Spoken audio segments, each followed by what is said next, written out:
I had the most confusing conversation with a Jehovah's Witness. All that I wanted to ask was one question, and this led to a whole bunch of confusion. I'm going to tell you all about this conversation, and then I'm going to tell you the one thing that I thought was absolutely staggering that they couldn't quite grasp. And that'll make sense after I tell you about this conversation. So I've been wanting to ask them this question for a while.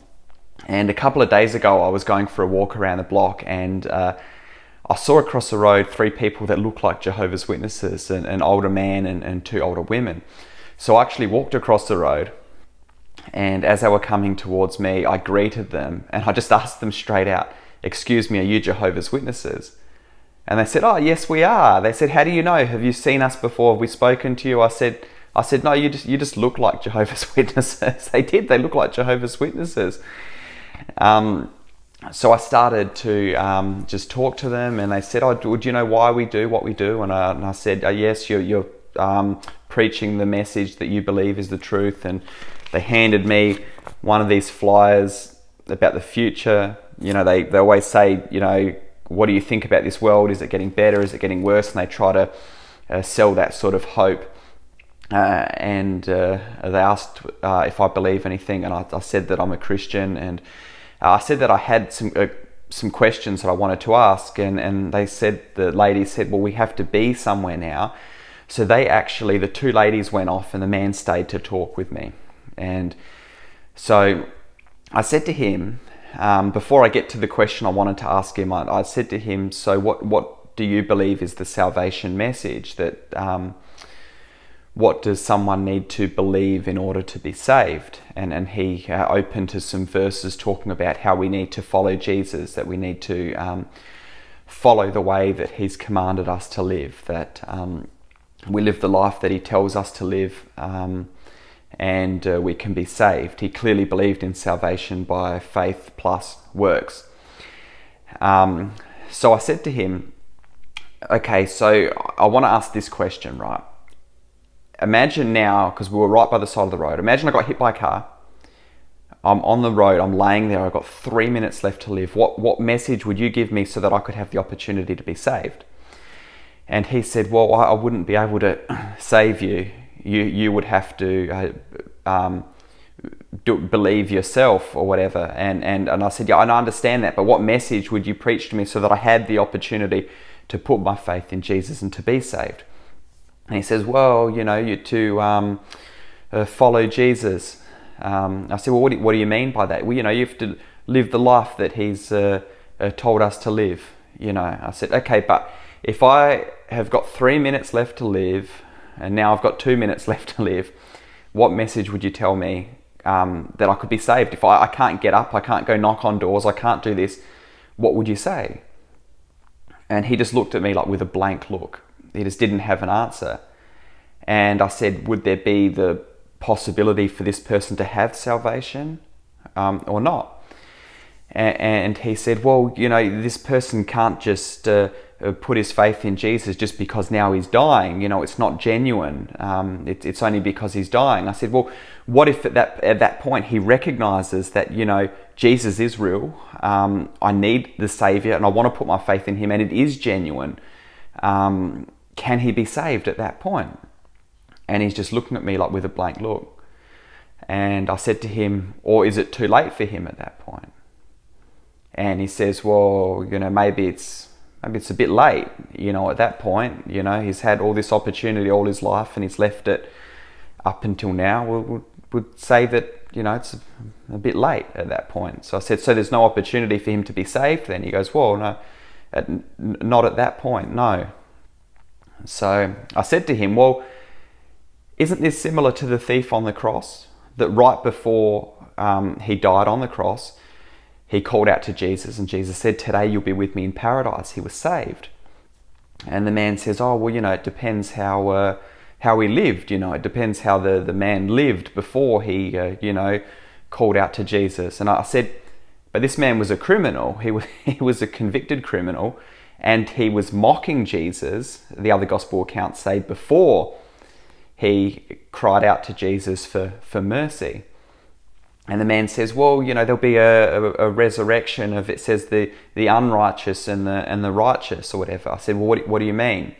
He says, well, here on the earth, they'll be resurrected, the righteous and the unrighteous, and then people will have the opportunity to show Jesus their righteousness. And I said, what are you saying? Are you saying that it's like everyone that has died will be resurrected to life on the earth? And he says, yes. And I said, so that would be like they have a second chance? And he said, yes. I said, but you believe, though, that those people who rejected Christ and rejected the gospel message will be annihilated, because that's what they believe, that they'll be annihilated and they'll be judged. He says, yes, those people will be judged. I said, so they won't be resurrected back to life? He goes, no, they'll be judged.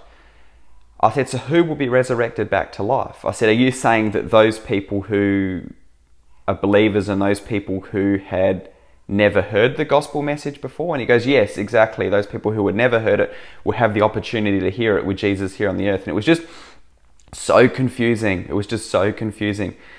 So I said to him, okay, so what does it count as having the opportunity to hear the gospel message? Like, say you went and knocked on someone's door and they reject the message that you're preaching. Does that mean then that they'll be judged because they've heard the message? And he says, oh, maybe, if they blaspheme God or something like that, then they'll be judged. But he says maybe some people, they have to hear the message 2 times or 3 times before they're going to be judged for rejecting the message. And I was just so confused by this point. I was just thinking, what are you talking about? I couldn't really get straight answers. And so at that point I said to him, look, I said, this is what I believe. I believe in, go to Ephesians 2, 8-9, that we are saved by grace alone, through faith alone, not of works, so that no one may boast. And he's opening up the Bible. He didn't know that verse off the top of his head, which was staggering, because you would think that if he's talking to people and Christians that believe in salvation by grace alone, through faith alone, that he would know that verse, but he didn't even seem to understand that concept, which I'll tell you in a moment. So he goes to the verse. He doesn't even read out the verse from his false translation, but he's got his commentary or his app or whatever, and he's looking through it, reading out, this is referring to the Jews because they believed, that they could be saved by their works, but it's saying we need to be saved by faith in what Jesus did. And I said, exactly right. That's what I believe, that we're saved not by works, but by faith in Christ. I said, you believe we're saved by faith plus works? And he said, yes. I said, okay, so this is what I believe. I believe that we are saved by grace alone, through faith alone, completely. But the person who is born again will be transformed, and the evidence of this transformed life will be a life of righteous living. So works will accompany that person as evidence of that person being a true believer. And he's like, oh, yes, yeah. And I said, as opposed to the difference between the works themselves save us. And he was just sort of confused. He couldn't tell the distinction between the two. And that's the thing that staggered me. I just thought, this guy is an older guy. He's been in the witnesses for years. He's going around preaching to people. He would have encountered so many Christians, and he doesn't, it's not that he doesn't believe what I believe, it's just that he doesn't even understand that. I'm like, how could you preach a message to people who believe that if you don't even understand that? He couldn't make the distinction, which to me was just staggering. Absolutely staggering. So it was so confusing. But at that point, I just said to him, I'm just like, oh, okay, yeah, no, thank you for the conversation. I wrapped it up because he couldn't understand what I was saying. And I thought, what I'm going to do is I'm going to leave it there. And if I come across him again, we can have another conversation. I asked him which hall he was from, and it's one that's near my house. I took his name. So if I encounter him again, or maybe I go down and visit the place, who knows? I'll have that opportunity. But I could see I wasn't getting anywhere with the conversation beyond that. And his wife had come back with a car and was ready to pick him up and that. So it was very confusing. The 2 takeaways: number 1, he believes that someone can't be saved in their final moments. I talked about deathbed experiences as well. And he doesn't understand the difference between works that are a result of or evidence of saving faith as opposed to works that are meritorious in salvation. So it was very interesting, yet very confusing. I just wanted a simple answer, and it just became so confusing. Leave your comments below. Would love to get your thoughts. Maybe you've had some similar conversations before. Look forward to hearing what you have to say, and I'll talk to you soon. God bless you.